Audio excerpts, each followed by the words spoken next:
to Z of minerals and trace elements. Very creative name. Azomite. A to Z of minerals and trace elements. And it comes out of Utah. It's about 67 of all the periodic elements. So I think there's close to 80, but this has 67 of them in. Certified organic. There's a balled form that they produce that you can feed to your chickens as grit. So instead of feeding them oyster shell, you can feed them this, and so you have a much broader range of minerals and elements.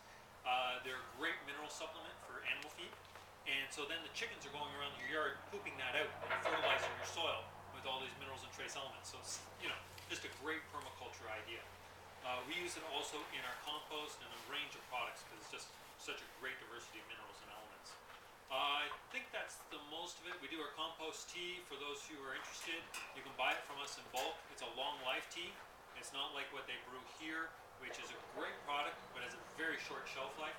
Ours will go for several weeks, and so it's much more in favor by people who want to do volume or have a longer shelf life need. Where can they find your products when they're not here? Farmers markets are where we're at right now. We just got our grant from the USDA this summer for $250,000 to expand the business. So we're getting barcodes on everything. We hope to go into garden centers coming spring. But right now, farmers markets are where we're at. Microbialearth.com. OBIALEARTH.com. We have a newsletter sign up at the back on our table there, and we put that out about once a month. And I did one thing I think was pretty smart. I hired a photographer with my grant money, or my matching grant money. It's not a grant. And so she tries to make sure that there's a good balance between me trying to sell stuff and her trying to tell you interesting stuff that's non-commercial. And that's once a month, and about 3 or 4 pages. Good pictures. Yeah, just call us if you need questions. I really admire what John has done here in his leadership in trying to bring organic gardening. All the ways he's invested. We know we have to do the same thing, but it's all on soils now, and how to reduce our water consumption, how to improve our nutrients. One fact: did you know that your bodies are more, not yours? Your body weight is microbes by more than 50%. So 50% of your body weight actually isn't your being; it's little microbes all through you. The other one is that our food density now is about 40% of where our elders had the nutrient density in their foods. That means you need to eat 2.5 times more food in order to get the same nutrient levels as your elders did. You can't. You cannot buy in the stores. You need to be producing your own food. That nutrient cycling that we talk about, nutrient teas, all those things, the chickens, are critical to you avoiding cancer, to having better health, and to avoiding all the medical bills. High deductible, low premium, that's the way to go on insurance, and for the rest, take care of your health, and these guys are all part of it. Thank you. Oh, sorry. Do the soldier flies operate year-round? Are they cold sensitive or anything? They are cold sensitive, so they will drop in activity levels during this time, like these cold mornings. So you need to keep them in areas where you're not going to get your really cold. So sheltered areas. I have some inside a shed. If you get enough volume of them, they will keep each other warm. But you need to have sort of like your compost pile is warm at the center, that type of environment. You just can't have a small quantity of them. These bins work all right, but I like to keep them definitely out of the draft, a bit warm, possibly even a bit insulated. You need to get them running in the summer really well, and then you have no problem going through the winter, but it's hard to start up in the dead winter. How long will that plastic hold up if you protect it from the sun? That plastic? Always keep them out of the sunlight. Never put them in sunlight. So your plastic should be fine for several years. Sorry? Are soldier flies something that are naturally around our house anyway? Longer than you and me. Capture and start You doing probably haven't. You may have seen 1 or 2, but probably they never bother us because the flies, when they're in fly form, they only last for about 3 days. They don't have teeth, so they're never after our food or anything we have. So they sit up and look like compared to like the normal little house fly? About a 1/2 inch long, like a horse fly, black, and slow like a B-17 bomber.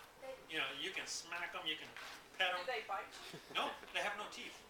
Because there's some kind of fly around our house that kind of like gets on you and bites you and sucks your blood. It's not the soldier fly. Is that a horse fly? It might be more like a horse fly.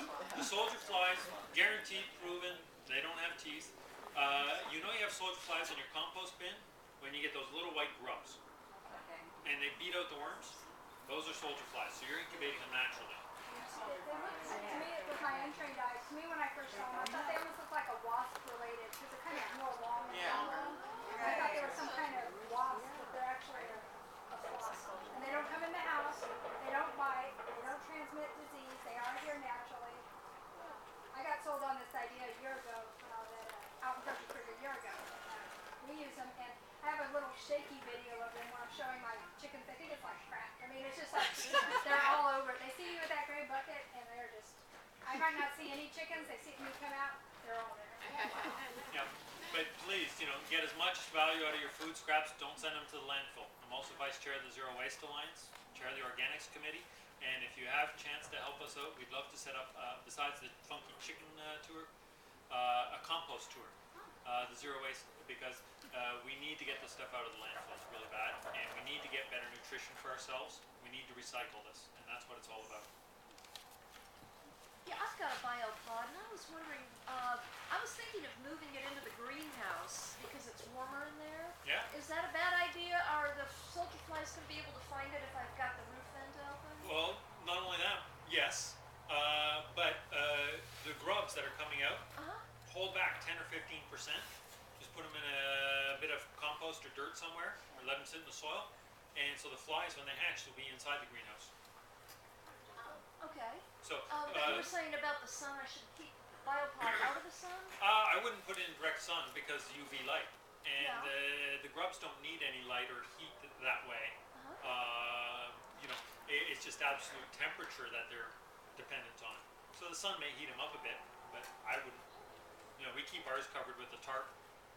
I hate, you don't want water getting in there and flooding it with rain, stuff like that. So Yeah, but I could like maybe put a cover or something above it, like on a shelf, and then put the biopod under a shelf. and you might And put, the soldier flies will still find them. if you're willing to do the extra work, you might put in a layer of cardboard over 'em during the cold periods. You have to pull it out when you want to feed them, but that helps trap in more of the heat that they're producing through the breakdown of the food scraps. So, more important was the things I wanted to say about compost and how you get that working in your backyard, and producing 48 times more water holding capacity. That's the one thing I want to leave with.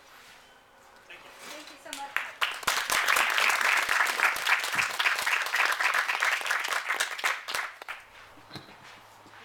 And that was Patrick Van Heeren with microbialearth.com. And Patrick and Microbial Earth are at the farmers markets, all of them on the weekends, or which ones? Yep, except Hope. All of them except Hope. But New Braunfels, New Braunfels, Barton Creek, downtown, and Cedar Park. We're not at Sunset Valley. Okay, New Braunfels, Cedar Park, downtown, and the Barton Creek. Barton Creek. Are you still doing the triangle?